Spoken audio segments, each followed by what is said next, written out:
नमस्कार, मैं हूं नारायण कौशिक। आप देख रहे हैं MGTV।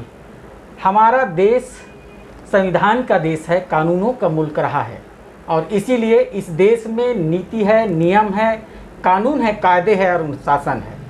और सारे विश्व में प्रजातांत्रिक संविधान का एक स्वरूप, संविधान परस्त हमारा देश है।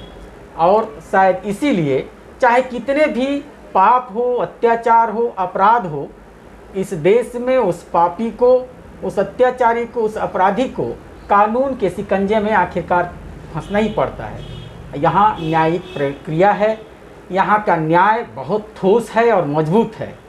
और इसीलिए इस देश में जितने भी लोग जो झूठ के सहारे लेकर के जो अपने आप को बचाना चाहते हैं, वे कानून में कहीं ना कहीं जा कर के फंसते हैं। और न्याय के इस मंदिर में सच और झूठ को दूध और पानी की तरह अलग थलग करने के लिए अधिवक्ताओं की एक बड़ी फौज है और वे बैरिस्टर की उपाधि प्राप्त करके सच और झूठ को सामने लाते हैं और जज के सामने नीति की बातों को बड़ी प्रखरता से, बड़ी प्रमुखता से बातें रखते हैं। जी हाँ, आज हम इसी विषय पर बड़े विस्तार से चर्चा करेंगे। हमारे साथ जिले के सबसे मशहूर और सबसे विदुषी, प्रख्यात, मशहूर अधिवक्ता सुश्री पार्वती वाधवानी जी हमारे साथ हैं।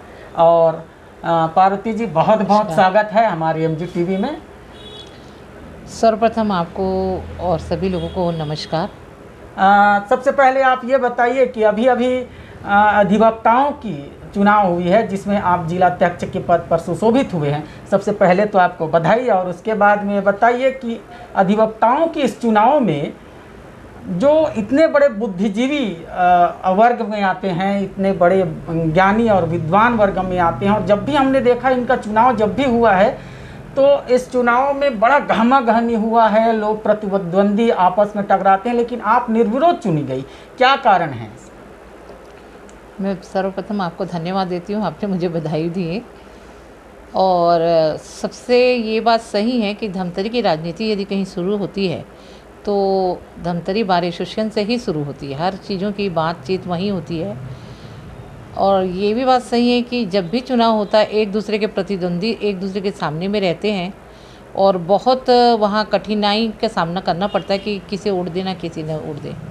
लेकिन इस वर्ष सभी अधिवक्तागण ने ये प्रयास किया कि अगर एक सुसज्जित बार एसोसिएशन चाहिए और बार एसोसिएशन की समस्याओं का समाधान चाहिए तो हम क्यों ना पार्वती वाधवानी अधिवक्ता को खड़ा किया जाए। इसके आधार पर जब मैंने फॉर्म भरा तब 4 अधिवक्तागण मेरे साथ भरने को तैयार थे। लेकिन जब मैंने फॉर्म पहले दाखिल किया तो 2 अधिवक्ताओं ने अपने फॉर्म को वापस ले लिया, ये समर्थन देते हुए कि नारी सशक्तिकरण का हम सम्मान करते हैं और इसके साथ ही साथ इस बार एसोसिएशन की थोड़ी तस्वीर को बदलते हैं। और तस्वीर को बदलने का जितना सहायक पार्वती वाधवानी कर सकती है, ऐसा उनके मन में विचार आया और उन्होंने मुझे समर्थन देते हुए अपना फॉर्म वापस ले लिया। तब भी हम कहेंगे, चूंकि इसके पहले भी कई बार चुनाव हुआ है और सुश्री पार्वती वाधवानी कहीं नया नाम नहीं, बड़े लंबे वर्षों से वकालत में आपका नाम रहा है, आपका शोहरत रहा है। उसके बाद भी आपने कभी भी कोई भी पद के लिए आप बार एसोसिएशन में, जिला अधिवक्ता संघ में नहीं खड़े हुए। और इस बार अचानक ऐसा मोड़ ऐसा कैसे आया?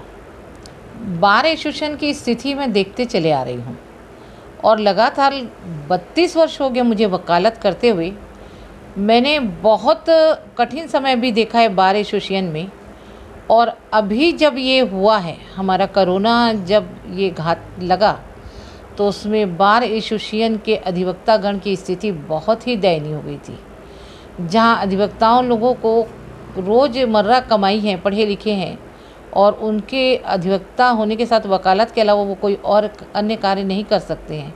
ऐसी स्थिति में लॉकडाउन के समय उनके समय घर की स्थिति बहुत सामने में आई थी और विकट स्थिति आई थी कि कई एडवोकेट्स जो गांव वाले थे वो 8-10 महीना तक यदि घर में बैठे हैं, जो रोज़ कमाते हैं, मनरेगा का काम कर रहे हैं, पढ़े लिखे वकील लोग, कोई ड्राइवर का काम कर रहा है, तो कोई जाके सब्जियां बेच रहा है। ये परिस्थिति देखते हुए मैंने ये प्रण किया कि चेंज तो करना चाहिए और अपने अधिवक्ता गण लोगों को जो वाकई मदद के आसरा लगाए बैठे रहते हैं उन्हें मदद करना चाहिए।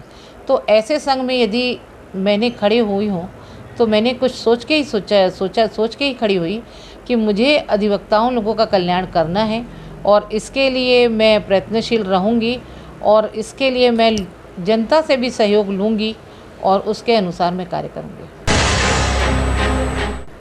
चूँकि आप एक महिला हैं और संभवतः हमारे ज़िले में पहली बार महिला जिला अध्यक्ष बनी है और जहाँ तक कि अभी बात सामने आई कि पूरे प्रदेश में शायद आप दूसरे नंबर की महिला पदाधिकारी होंगे इतने बड़े पद के, तो किस तरह से ऐसी भावना उठी और लोगों में क्या बातें आ रही है? पहली ये तो महिला होने का गौरव मुझे प्राप्त है, मैं ईश्वर को धन्यवाद देती हूँ। दूसरा मैं इसलिए कि महिलाएं लोग आज के ज़माने में कम नहीं हैं। छत्तीसगढ़ में मैंने लगातार देखते देखते आ रही हूँ कि पुरुष ही प्रधान देश में होता है और प्रधान देश में होने के कारण पुरुष हमेशा जीतता है, क्योंकि अधिवक्ता संघ में 90% पुरुष रहते हैं अधिवक्तागण और महिलाएं बहुत कम संख्या में रहती है। तो महिला कभी जीत भी नहीं पाती, यदि खड़ी होती भी है तो जीतती नहीं है, क्योंकि पुरुष लोग का वर्चस्व रहता है और वो ताकतवर अपने आप को समझते हैं। ऐसा सोच के मैंने प्रयत्न करना शुरू किया। मैंने कहा एक ना एक दिन मैं बार रूम में का इतिहास धमतरी का बदलूंगी और मैं अधिवक्ता संघ की अध्यक्ष जरूर बनूंगी। इसका प्रयास मैं लगातार करते चले आई और इसका परिणाम आपके सामने में है। छत्तीसगढ़ में पहली अधिवक्ता संघ प्राप्त होने का गौरव सुश्री नीता जैन को मिला, जो आज भी स्टेट बार काउंसिल की सदस्य है, और दूसरा ईश्वर ने मुझे दिया है। और ये मेरे धमतरी के अधिवक्ता गण लोगों को मैं बहुत बहुत धन्यवाद देती हूँ कि उन्होंने मुझे निर्विरोध ही चुना है।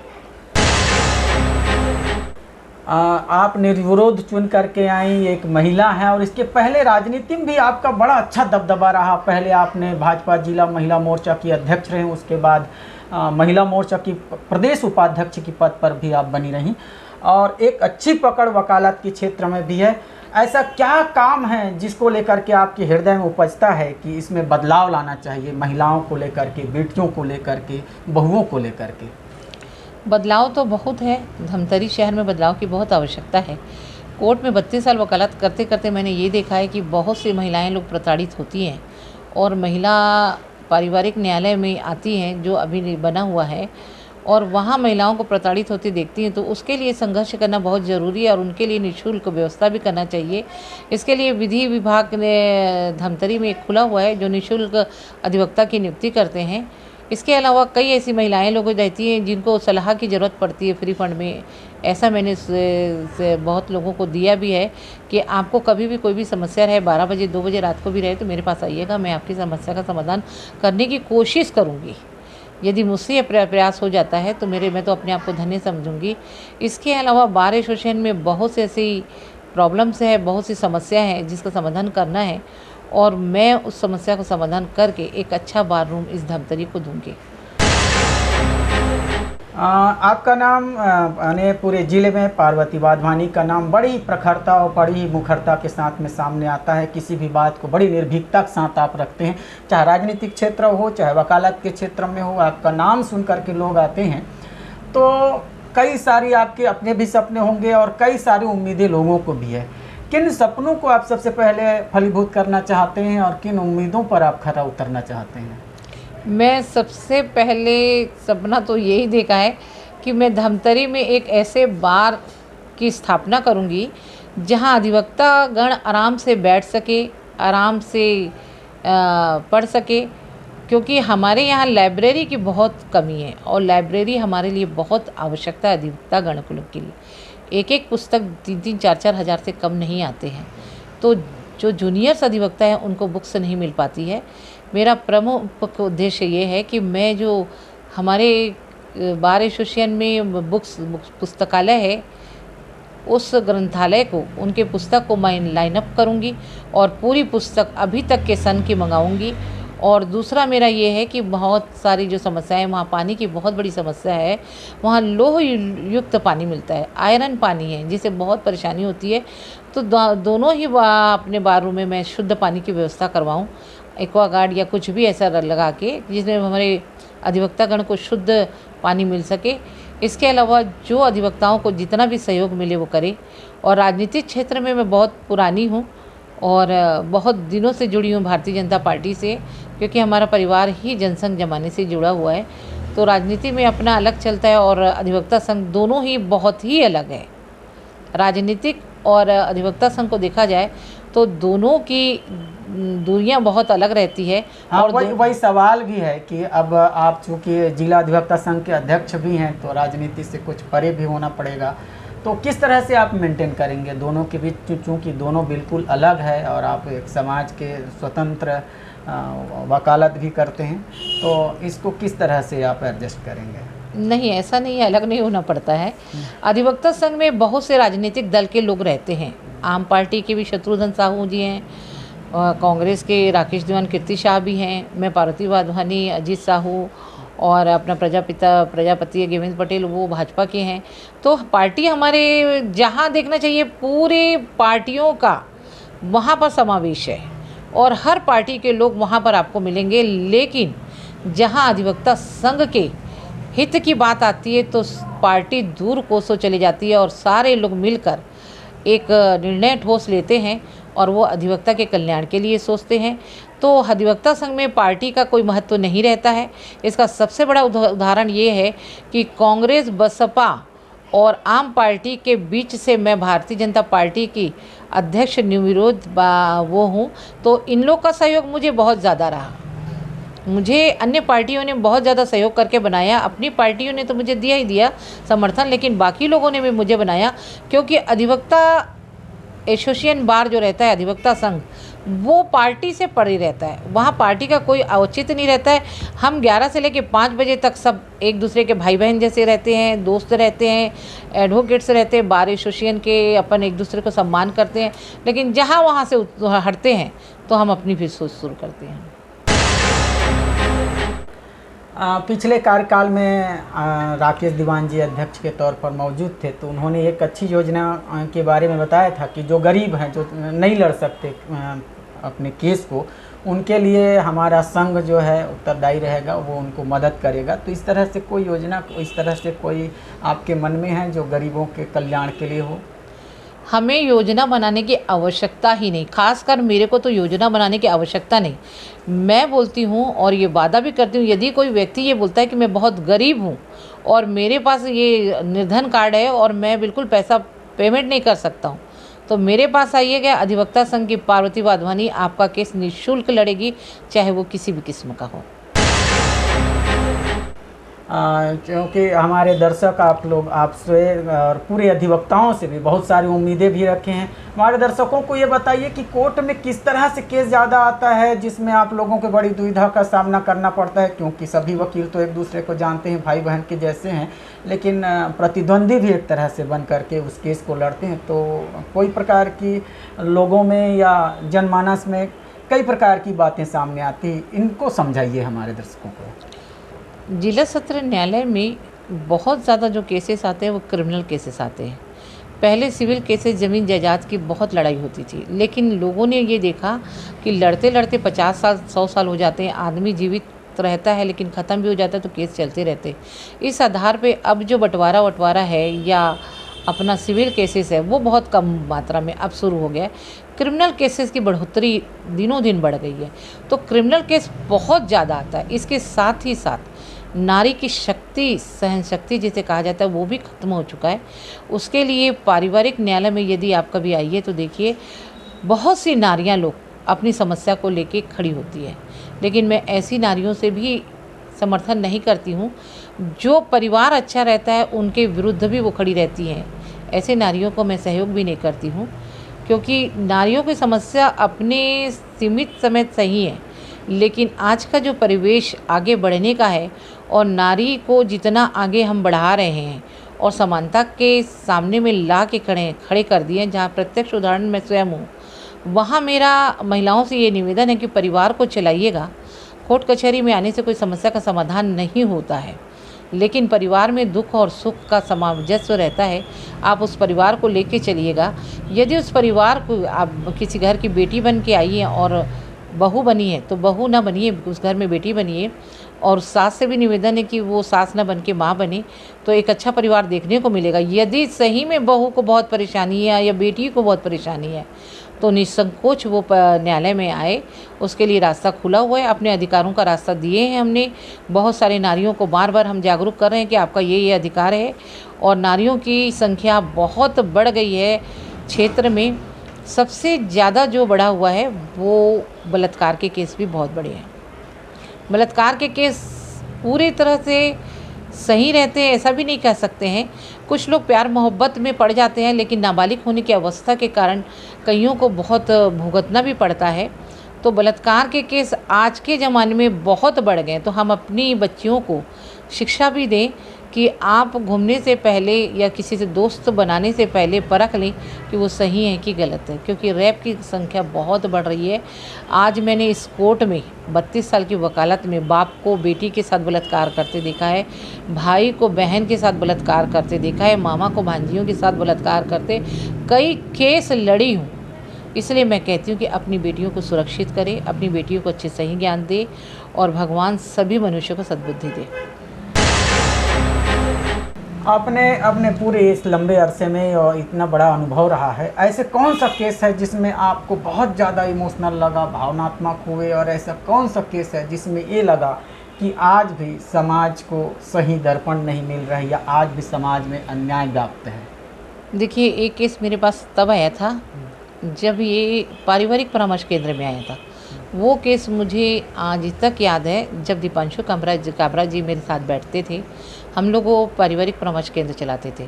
उस समय एक केस ऐसे आया था जहाँ पति अपने पति से तलाक लेना चाह रही थी। तो हमने जब पूछा कि आप क्यों तलाक लेना चाह रही हैं, तो उन्होंने ये जवाब दिया था कि दीदी, मुझे अपने पति से कोई नहीं शिकायत है, दोष भी नहीं है और न ही किसी प्रकार का उससे बैर है।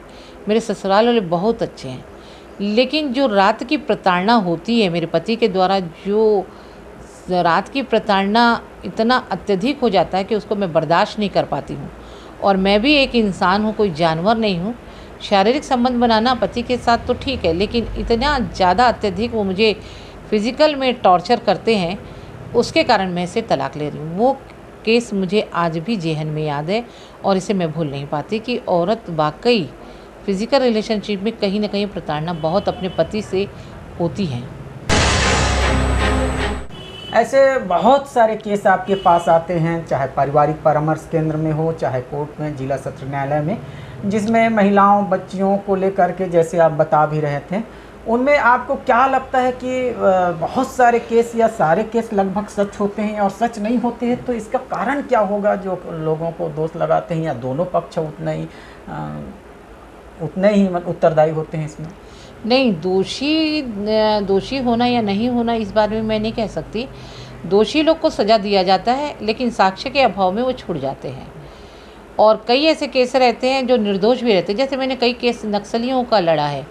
नक्सलियों में नक्सली तो पकड़ाए नहीं हैं, लेकिन निर्विरोध जो कहना चाहिए एकदम गांव के सीधे साधे, जिनको बंदूक के नोक से खाना बना दिया गया या बंदूक के नोक से आप एक मीटिंग कर दिए, उस आधार पे बेचारे गांव के सरपंच, पंच, कोतवाल, ऐसे ग्रामीण लोग को पकड़ पकड़ के जो पुलिस ने डाला था, उनको मैंने निर्दोष माना और उनको मैंने छुड़ाया। तो लोगों ने कहा कि नक्सली लोगों को छुड़ाया। मैंने नक्सली को नहीं छुड़ाया था, मैंने उन निर्दोष को छुड़ाया जिस पर अपराध पंजीबद्ध नक्सली के नाम से हुआ था। इसके अलावा मैंने कई ऐसे लोगों को छुड़वाया है जिन्होंने मर्डर किया है कहा है, लेकिन मर्डर नहीं किया गया है। यहाँ एक सामूहिक रूप से यदि एक मर्डर करता है तो लेकिन 25, 50, 10 लोग, 15 लोग को पकड़ा जाते हैं, जिनमें बहुत लोग निर्दोष भी रहते हैं। उस निर्दोष के साक्ष्य यदि उसके खिलाफ नहीं आता है तो न्यायालय न्याय तो करती ही है, लेकिन अगर साक्ष्य आता है तो दस्तावेज के आधार पर न्यायालय उन्हें सज़ा भी देती है। बहुत से केसेस हैं। आज के ज़माने में तो पास्को बहुत ज़्यादा चल रहा है। पास्को एक्ट बलात्कार का जो केस है, पास्को बहुत गंभीरता से ले लिए न्यायालय ने और बहुत से केसेस हम लड़ते हैं, लेकिन कई पास्को में बच्चियों को समझदार बनना पड़ेगा, क्योंकि हमारी बच्चियां गांव की, शहर की नाबालिग अवस्था में भी वीडियो देखते हुए, पिक्चर देखते हुए, मोबाइल देखते हुए प्यार के चक्कर में पड़ जाती है और ऐसे लड़कों से प्यार में भाग जाती है जिसका कोई कुछ भी नहीं रहता है। मेरे प्रत्यक्ष उदाहरण एक अभी कुरुद के केस, गाँव के केस है, जिन्होंने एक लड़की बहुत ही संपन्न परिवार की, बहुत संपन्न परिवार मतलब कहना चाहिए कि एक रिच फैमिली थी, कई एकड़ खेती, ये उन्होंने एक लड़का मिस कॉल किया, उससे उन्होंने प्यार मोहब्बत कर ली और बिना सोचे समझे उस लड़के के साथ भाग के उन्होंने शादी कर लिया। शादी करके जब उसके गांव में वो पहुंची तो देखी वो एक गांव की झोपड़ी में रह रहा है और वो मनिहारी दुकान चलाता है और उसका नेचर भी ठीक नहीं है परिवार का। जब वो केस मेरे पास तलाक का आया तो वो मेरे लिए एक बहुत सोचनीय विषय था कि बिना सोचे समझे लड़कियां इतनी बड़ी कदम उठाती है। तो मेरा माता पिताओं और बच्चियों से ये निवेदन है कि कुछ भी कदम उठाने से पहले परिवार के बारे में ज़रूर सोचे और परिवार के माता पिताओं के बारे में सोचे, माता पिताओं से परमिशन ले, अपने प्यार मोहब्बत का माता पिता से शेयर करें। यदि उचित परिवार होगा तो वो उनको समस्या का समाधान करेंगे और आपका घर बसाएंगे। यदि परिवार अच्छा नहीं होगा तो माता पिता का जो निर्णय रहेगा उसे मानें। लेकिन कई ऐसे परिवार भी, कई ऐसे लड़के लड़कियां भी हैं जो भग करके आपके शरण में आए और आप उनके शादी ब्याह भी कराए। कई ऐसे परिवार हैं जिन लोग दूर दराज से भी आए, हमारे ज़िले नहीं वरन दूसरे ज़िले के भी, और आपके ऊपर उम्मीद भी करते हैं। शहर भी जानता है, पूरा ज़िला भी जानता है, अन्य ज़िला भी जानते हैं। तो इसमें किस तरह से आप परख करते हैं कि ये दोनों परिवार अच्छे होंगे, ये दोनों के प्यार सच है, इनके माँ बाप राजी होंगे? किस तरह आप उनको परखते हैं? अभी तक मैंने जितनी भी शादी लव मैरिज कराया है 100% सक्सेस हुआ है। जो सामाजिक तौर पे कहना चाहिए शादी हुआ है उसका केस ही कोर्ट में आ रहा है। जिन्होंने लव मैरिज किया है वो आज तक मेरे न्यायालय में एक भी केस नहीं आया है, क्योंकि मैंने एक केस मैंने नक्सली क्षेत्र से देखा था। जब अंतागढ़ से लड़के लड़कियां भाग के आई थी और रात को 2 बजे से लेके 5 बजे तक मेरे दरवाजे में बैठी थी। मैं दरवाज़ा जैसे वॉक करने जाती हूँ खुली तो मैं वहाँ उनको बैठे देखा, तब मैंने शादी उन दोनों की कराई। तब पता चला मुझे कि ये पता चला कि लड़की अच्छे घर की है और लड़का भी उससे ज़्यादा अच्छे घर का है। लड़के के परिवार अपना रहे हैं लेकिन लड़का का परिवार नहीं अपना रहा है, लड़की का परिवार नहीं अपना रहा है, लड़के का परिवार अपना रहा है। लड़का बहुत अच्छे घर का, क्योंकि लड़की का परिवार इसलिए नहीं अपना रहा है क्योंकि वो एक अच्छे उच्च जाति के हैं और उसका पिताजी पुलिस विभाग में है। तब मैंने एसपी साहब के पास उन दोनों को ले गया था। पहले एसपी साहब से बात करवाया, उसके फादर वो लोग को बुलाए वो किए, उसके बाद कहीं जाके उनको दोनों की शादी कराए। तो मैं पहले पूछती भी हूँ कहाँ की हो, कैसी हो, इनका घर कैसे है, घर देखा है कि नहीं देखा है, आपने इनके परिवार में मिला है कि नहीं मिला है, दोनों संयुक्त रूप से चल सकते हो कि नहीं चल सकते हो, शादी निभाना पड़ेगा। ये सारे पूछने के पश्चात ही मैं उस पर मोहर लगाती हूँ। चूँकि जनता के भी कुछ सवाल रहते हैं इसलिए कुछ तीखे सवाल भी आपसे EMG TV पूछना चाहेगा कि कई बार वकालत के क्षेत्र में खासकर वकीलों को ये दोष दिया जाता है कि नहीं, झूठ को भी सच और सच को भी झूठ बना देते हैं और इस तरह से एक तरह से समाज में इस तरह से भ्रांतियाँ, इस तरह से बातें खुलती। तो ये कैसे संभव हो सकता है? ऐसा हो सकता है क्या? बिल्कुल हो सकता है। सच को झूठ भी बोलते हैं, झूठ को सच भी बोलते हैं। ये बात नहीं है कि नहीं बोलते हैं। अपन वकील हैं तो हमको तो ये कहा ही जाता है कि वकील लोग बहुत झूठे होते हैं और झूठ बोलते भी हैं और झूठ गवाहों से बुलाते हैं, लेकिन ये अपना व्यवसाय रहता है। सच को सामने लाने का हम प्रयास करते हैं। जो व्यक्ति हमारे पास आता है तो बहुत विश्वास लेके आता है और वो बताता है कि मेरे साथ ये घटना घटित नहीं हुई है या मुझे ज़बरदस्ती पुलिस ने अपराधी बना दिया है, या कोई व्यक्ति ये आता है कि मुझे ज़बरदस्ती परेशान किया जा रहा है, तो हम उस व्यक्ति जो हमारे से आशा लेके आते हैं हम उसका केस लड़ते हैं। और वो सही है या गलत है इससे हम डीप में नहीं जानते हैं, क्योंकि ये हमारा व्यवसाय भी है। क्योंकि अगर हम अपने व्यवसाय से गद्दारी करते हैं या व्यवसाय से हम एकदम ये तो झूठ है करके छोड़ देंगे तो ये भी हो सकता है कि हमको भी बहुत कठिनाइयों का परिवार के साथ सामना करना पड़ेगा। तो व्यवसाय को दृष्टिकोण हम अलग रखते हैं और अन्य को अलग रखते हैं। लेकिन एक बात जहाँ तक कि हम लोग जानते हैं, पूरे शहरवासी आपको जानते हैं, आपके नेचर कितने अच्छे हैं और आप चूँकि एक स्पिरिचुअल है, आप आध्यात्म से भी जुड़े हैं। पूरे देश का, पूरे लोगों का विश्वास इस न्याय प्रक्रिया पर है, इस कोर्ट पर होता है कि यहाँ से न्याय मिलता है। और इस समय यदि ऐसी बातें यदि आती है और ये बात लोगों में आती है तो कितना भरोसा रह पाएगा। और चूँकि आपका भी अपना एक हृदय है और एक मात्र हृदय है, तो क्या इस समय आपको या इस अधिवक्ताओं को अपना अंदर का हृदय रोकता है, या इस समय कोई बाधाएं आती हैं? देखिए, अभी तक जितना भी केस हमारे पास आया है वो हमने ईमानदारी से लड़ा है। हम लोग निर्णय नहीं करते हैं। हमारा केस, हमारा अधिवक्तागण लोगों का ये है कि वो अपने पर जो आते हैं क्लाइंट के प्रति वफादार रहते हैं। मैं धमतरी शहर में देख रही हूँ कि हमारे जितने अधिवक्तागण हैं वो बहुत ईमानदारी से अपने पक्षकारों की लड़ाई लड़ते हैं। दूसरे के पक्षकार क्या हैं क्या नहीं इस बारे में सोचते नहीं हैं और सोचेंगे भी नहीं, क्योंकि हमारा पक्षकार जब हमारे से बहुत आशा लेके आता है तो हम उसको प्रस्तुत करते हैं न्यायालय में, और हमें ये सही है गलत है ये निर्णय करने का हमको ये राइट नहीं है। किसी भी अधिवक्ता को ये राइट नहीं है कि जो पक्षकार मेरे पास आया है वो सही है या गलत है। क्योंकि वो मेरे पास आया है तो हम सही मानते हैं, लेकिन वो सही है गलत है इसका परख करने की हमको कोई आवश्यकता नहीं पड़ती है। हम उसको न्यायालय में ले जाते हैं और न्यायालय में सबूत देते हैं, या न्यायालय प्रणाली पे हमको इतना भरोसा है। सच और झूठ का जो फैसला होता है वो न्यायाधीशगण लोग करते हैं और न्यायाधीश ही फैसला करते हैं। ये हमारे पर ये नहीं रहता है डिपेंड कि हम न्याय करें, क्योंकि हमने तो अपना पक्ष मजबूत से रखते हैं, सामने वाला पक्ष भी मजबूत से रखते हैं। जो सही रहते हैं और जो सही में जिससे अधिकार जीत का रहता है वही उन्हीं की जीत रहती है। न्यायालय बहुत विश्वासपूर्ण है और न्यायालय पे इंसान को भरोसा करना ही पड़ता है, क्योंकि पूरे विश्व में यदि इंसान ने किसी पर भरोसा किया है तो वो न्याय प्रणाली पर किया है। न्यायालय से बढ़कर कोई और अदालत है तो वो ईश्वर की अदालत है, और धरती पे एक न्याय की व्यवस्था है जहाँ न्यायाधीश लोग बैठते हैं, उनका निर्णय सर्वोत्तम रहता है। वो हमारे पक्षकार के विरुद्ध यदि अपोजिट भी निर्णय आता है तो भी हम स्वीकार करते हैं उनको, क्योंकि उन्होंने जो निर्णय किया उसके निर्णय का हम सम्मान करते हैं। भले हम केस हार जाएं, लेकिन उनके निर्णय का सम्मान हम इतने अच्छे से करते हैं और अपने पक्षकार को आगे जाने की सलाह देते हैं।